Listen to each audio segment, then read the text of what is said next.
मंदिर वहीं बनाएंगे, तुम क्या उखाड़ पाओगे। नमस्कार दोस्तों, अब हमारे स्वयंभू विश्वेश्वर महादेव शिवलिंग की पुनर्स्थापना से कोई नहीं रोक सकता, और इसे रोकने के लिए कन्वर्टेड हिंदू, जिन्हें आज मुस्लिम कहा जाता है, उन्होंने पूरी लगाया सालों साल। पर सत्य छुप सकता है, खत्म नहीं हो सकता, और जब वो जमीन फाड़ के निकलता है तो कईयों की फाड़ देता है, जैसे अब अंजुमन की हो रही है। समझ रहे हैं ना आप। और इन्हीं कन्वर्टेड कठमुल्लों से हमें लड़ना पड़ रहा है अपने ही मंदिरों के लिए कोर्ट में, बहुसंख्यक होते हुए भी। चमड़ी पर चर्बी इतनी चढ़ा दी है कि आज इसका परिणाम हमें देखना पड़ रहा है।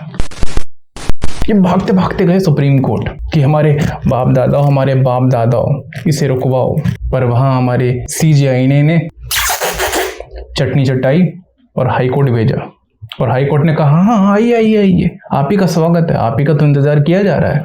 ठीक है, अपने तथ्य रखिए, सत्य रखिए, बातें हैं, बतौले हैं, बकचोदी है, और क्या।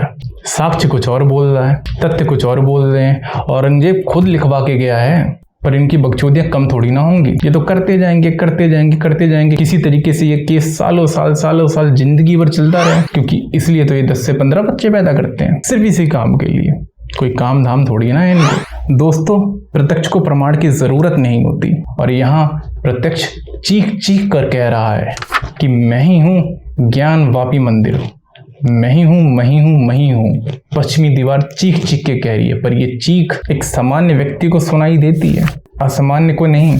जो ऊपर से आया हो और कट गया वो असामान्य होगा? बिल्कुल भी नहीं। उसी का तो नतीजा है ये सब। जान के अनजान बनना, अनजान तब तक बने रहना जब तक कुट ना जाए, और जब कुट जाएंगे तो विक्टिम कार्ड चिल्लाएंगे। यही है इनका खेल। इतना ही नहीं, सब कुछ सामने होते हुए भी हमारी सरकार को भी सर्वे कराना है, वो भी टेक्निकल, ताकि ये जो फिजूल की आग लगी है यहाँ नहीं स्थान विशेष में, उसे ठंडा किया जा सके। पर करना पड़ेगा। आज हम अपने ही देश में नहीं रह रहे, पूरी दुनिया में फैले हुए हैं। सबका सोच के करना पड़ेगा, क्योंकि मोदी है तो ही मुमकिन है, वरना तो ये सब कुछ नामुमकिन है। क्या यही कलयुग है? हाँ, यही कलयुग है। और कल्कि कौन है? कल्कि है हमारे मोदी जी, जो बुढ़े हैं पर कल्कि के अवतार हैं, कह सकते हैं आप। उनके कर्म साफ साफ बता रहे हैं कि वो क्या है। सत्य सामने है और सरल है, पर झूठ बहुत मजबूती से अटल है। विवादित जमीन पर नमाज हो सकती है, विवादित जमीन पर नमाज और मस्जिद हराम है और शरिया का फरमान है। और दोस्तों, यहाँ मुसलमान लाया बेईमानी पर अपना ईमान है, पर सच जमीन फाड़ के निकलता है, और वो निकल गया है। हम इन बेईमानों की कहाँ और क्या फटेगी ये तो बहुत अच्छे से जानते हैं। ओबीसी जी हमारे, वो तो बता गए, अपनी स्टेटमेंट में वो तथ्य दे गए। पकड़ने वाले पकड़ लें, और जो नहीं पकड़ पाए वो देखे। हर किसी को हर चीज समझना जरूरी भी नहीं, क्योंकि ऐसा हो ही नहीं सकता। औरंगजेब जैसे अत्याचारी और अत्याचारी को ये लोग अपना हीरो समझते हैं। आप इनसे क्या उम्मीद करेंगे? कि इन्होंने मस्जिद का नाम ज्ञान वापी रख दिया, इल्म व्यापी रखते, पर नहीं, इन्होंने पाप किया, पर वो भी ढंग से नहीं। यही कमाल है उस जादुई किताब का, शांति प्रिय किताब का। और दोस्तों, सारा सब सामने होते हुए भी हमारी देश की सरकार को एएसआई के माध्यम से नॉन डिस्ट्रक्टिव सर्वे कराना पड़ रहा है, ताकि इस मस्जिद पर आंच ना आए। कमाल है। अरे मस्जिद बनाई है या कागज का घर बनाया है? और इतने फटफड़ा काहे रहे हो?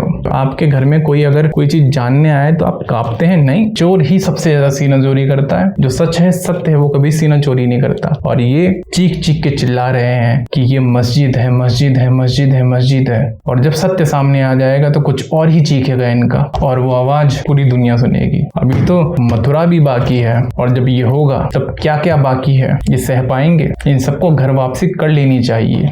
कब तक ये पूरी ताकत लगाएंगे? ये जो तेल का खेल चल रहा है, ये कब तक चलेगा? कभी ना कभी तो रुकेगा। इसकी तो सीमा है। जब हाइड्रोजन आ जाएगी तो कहाँ तक चलेगा सब कुछ? सारा का सारा रंग उतरेगा, चमड़ी उतरेगी, चर्बी उतरेगी, और फिर होगी मास लेवल पे घर वापसी। बेटा, इसे मोदी कहते हैं। हाथ डाल के क्या क्या निकाल लेगा, मुश्किल हो जाएगी समझने में। पूरी दुनिया यूं ही नतमस्तक होके नमो नमो नमो नमो नहीं कह रही। और ज्यादा अच्छा होगा कि अपने सच को जल्दी स्वीकार करो, जल्दी ना हो जाए घरों के टूटने और वो टूटने में। समझ रहे हैं ना आप? क्या कह रहा हूँ मैं? ज्ञान व्यापी जैसे बहुत ही सेंसिटिव मुद्दे पर ये जो कारनामे किए गए हैं, सब कुछ जानते हुए भी इस तरह की बातें की गई हैं, ये बहुत ही शर्मनाक है। और आप किसी बेशर्म से शर्म की अगर आशा करते हैं तो आप बेवकूफ़ हैं। क्या ओवैसी भी करेंगे कर वापसी? ये बीजेपी के साथ हैं या बीजेपी के खिलाफ हैं? ये विरोध करके भी समर्थन कर जाते हैं। ये शब्दों के बादशाह हैं या अर्थ के बादशाह हैं? कमाल है भाई। अपनी स्टेटमेंट में क्या कहते हैं आप जरा देखिए कि एक्स की पोस्ट पे इन्होंने क्या लिखा है, और जरा इसे खुले दिमाग से, ठंडे दिमाग से सोचिए ये कहना क्या चाह रहे हैं। इसे कहते हैं कहने का एक ऊंचा स्तर कि विरोध करके भी समर्थन कर जाना। मन बना चुके हैं, और जिस दिन ये मजहबी जहर कम हो जाएगा भारत में, तब वो भगवा पहने घूमेंगे, भगवाधारी हो जाएंगे। पर कभी कभी जीतने के लिए कुछ प्यादे विरोधियों के खेमे भी रखने पड़ते हैं। यही है नमो का नमस्कार। जो समझा वो समझ गया, और जो ना समझा वो पोगो देखे, आराम से देखे, मजे ले भाई। दुनिया आप नहीं चला रहे, समझने वाले चला रहे हैं। आप सभी ने मेरी बातों को बहुत ध्यान से सुना, समझा।